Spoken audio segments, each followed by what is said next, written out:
look, people are smart now. They know what movies are like. They know when they cut away. They know when it's CGI.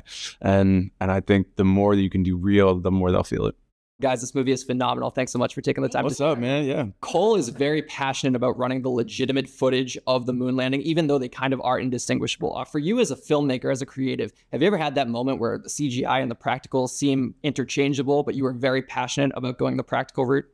I'm sure there's been moments where I'm like, you know, probably even more so than like CGI or whatever, but you know, when they want to put in the stunt guy or something like that, I think that's been more of my experience, where they have to cut away. You have to cut away from like the face or the pain or whatever when you hit the ground. And yeah, I think I've always fought for doing as much as you can possibly do while your physical body can actually do it. Sooner or later, I'm going to get too old to be able to do it and not be able to like even get out of bed. So yeah, I always really try to fight for, look, people are smart now. They know what movies are like. They know when they cut away. They know when it's CGI. And I think the more that you can do real, the more they'll feel it. Especially that opening scene with the explosion. And I heard it was practical. It's awesome. Totally. Scarlett, you were originally just going to work on this film as a producer. What changed during the process of development that made you want to star as well? The tone of the script was so great when I read it. I enjoyed reading it so much. Rose Gilroy wrote the script, and she is an amazing writer. She comes from an incredible family, amazing creatives and writers, and she just, like, I was not expecting the tone to be so original, and it just had everything in it, and this character was so great that I was like, I can't let somebody else play. Like, I try to think of like who else, like, okay, who will we cast for this part? And I was like, I don't like, who's gonna, like, I was like, I have to do it. Yeah. Channing, I want to show you two quick things. Ticket stubs from when I saw these films in theaters. 22 Jump Street and G.I. Joe Retaliation. Wow. My first R-rated movie in theaters, and G.I. Joe, I grew up on the cartoon. Both of those franchises are in such unique places right now. G.I. Joe doing a crossover Transformers, the long-rumored Men in Black 23 Jump Street crossover. If you were a betting man, which one do you think we would see first? I would love to say 23 Jump Street. I would really, like, there is a project that was written and it's still the best script that I've ever read for a third movie. What happened?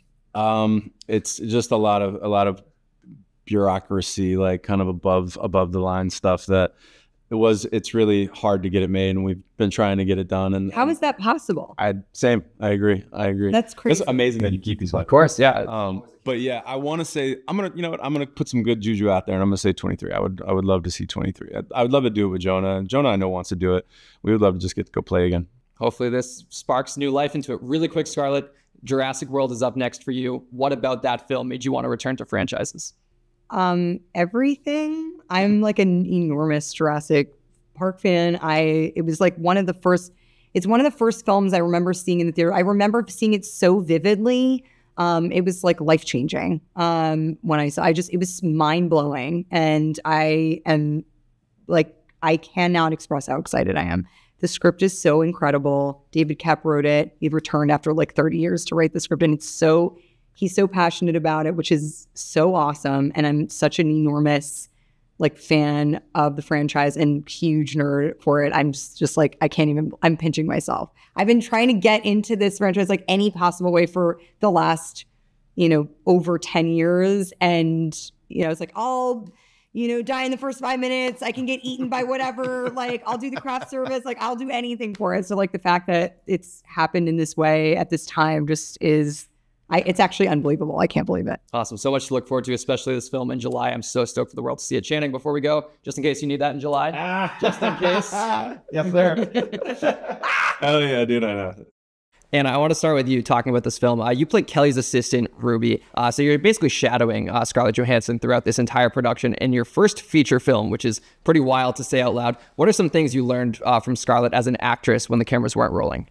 I mean, the first thing I learned is just like how to carry yourself with poise and grace, and being on set is an insane experience. Like anything can go wrong at any moment. There's so many people, and she just knows how to like stay like kind and level-headed and roll with the punches. And so I just feel like I learned so much grace from her.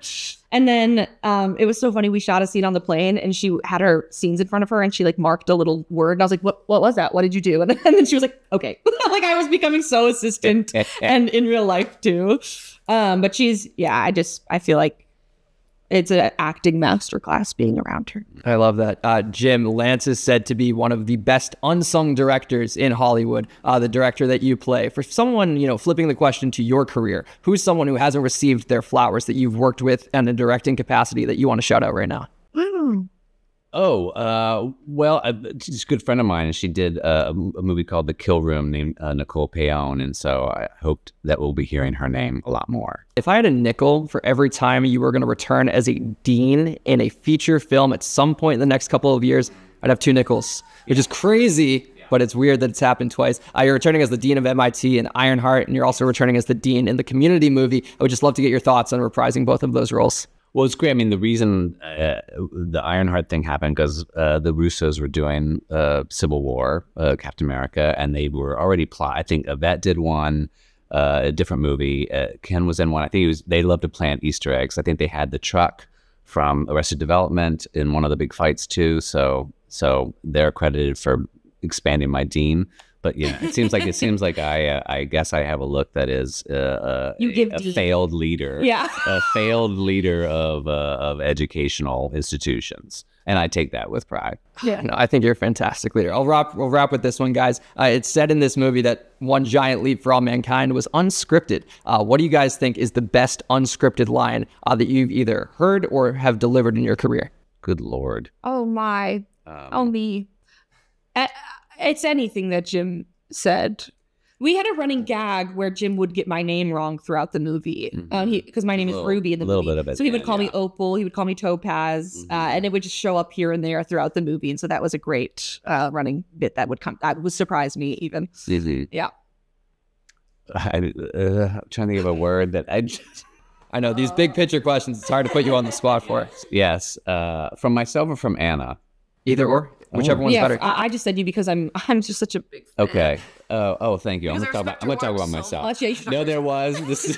The only way I can think of is like I remember it was in the script. This was a Community one, but it was like a Brit is in this, and I just wanted to add a good because I think I well played it. It's great. It says a lot. More than words, really. I love it. Guys, sincerely, this film means so much to me. I love all things space. I love the space race. And you guys are both phenomenal. So I'm stoked for the world to see it. Thanks. Thank you. So I want to start by asking, obviously NASA worked with you as a collaborator on this film in order to get some like logistical stuff right. Yes. What was their reaction to doing a film about staging the moon landing? I think NASA was so excited to be a part of it because they knew that the film was as much about revering and acknowledging what was accomplished as it was about showing the audience how it could have been faked.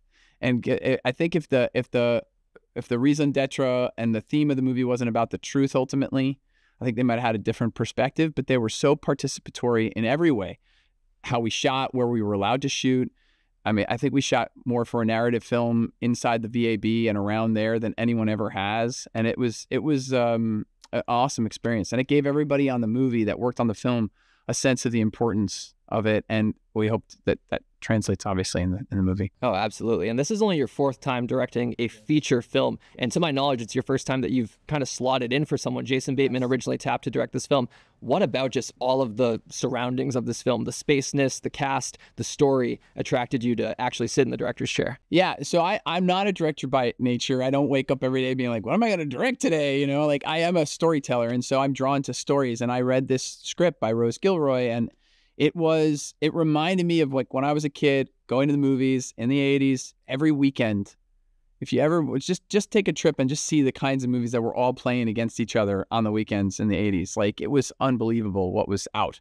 And they were all original. And just the fact that Scarlett was going to throw her weight as a producer and then an actor behind an original story of this size and this magnitude, I thought that's like a lifetime experience I can't pass up. And so, you know, when I do those things, it's sort of it's a everyday job for 2 years, you know, and you know the vastness of like the job you're taking on. And so it really has to be the right story for me. But it was who was involved, someone like Scarlett, and knowing the kind of caliber of actor I'd get to work with And the fact that it was an original story for the audience, which I feel like the audience is so desperate for more and more of right now.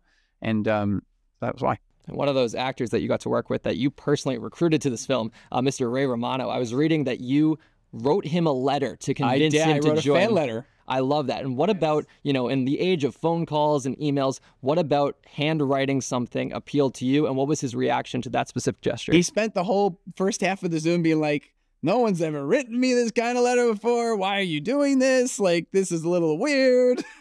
It's like, but I just wanted to show him like how important his work was to me as an artist, and how I just think he embodied so many of the, there was a man who was the original launch director or director of launch operations down there in NASA named Rocco Perone. And he's beloved. When you go down there, you just see all this footage of him. And he even like looks like Ray. And Ray represented to me so many of my own family and the kinds of people that gave their life to their country and dedicated their service to, making something impossible happen, but that were felt like everyday Americans. And he's a genius comedically. So you knew that like he could do a line and make it funny. And you're like, how is that even, that wasn't even written funny, and it's funny coming out of his mouth. So it was easy. I like chasing people like that, because it doesn't always work out, but luckily this time it did. Mm-hmm. I mentioned from the jump, you shaped my childhood with the Arrowverse. It seems like DC's trying to emulate that success right now with the interconnectivity of DC Studios. If James approached you to tap in and have you brought on as even just a consultant for a future project, are there any characters you didn't get to play with on the CW that would bring you back? I mean, look, I want them to succeed in all the ways that we were able to. And so, I'd do anything to help anybody. But I have to say, like, for us, that was a real like Camelot moment, of everything kind of, we for 10 years, we got to work with all these characters. And our number one credo was, we want to put these characters back on the shelf more valuable than we were allowed than when we took them off, so that people like yourself would be interested in all of their stories. And so I kind of feel like I served my time doing that. And it was like a real special moment in my life. Creatively, and another kind of moment where we're like, okay, how are we going to do these crossovers, and how might we do this? And everyone says we can't, but what if we did? And that's what the comic books felt like. And so I don't know that I would ever be able to recreate that experience again. And the people I got to do it with, and the actors, that I got to work with, that I'm still so close with, it was a really special time. Well, the good news is this is a theatrical triumph. I'm so stoked for the rest of the world to see Fly Me to the Moon. Greg, thank you so much for the time.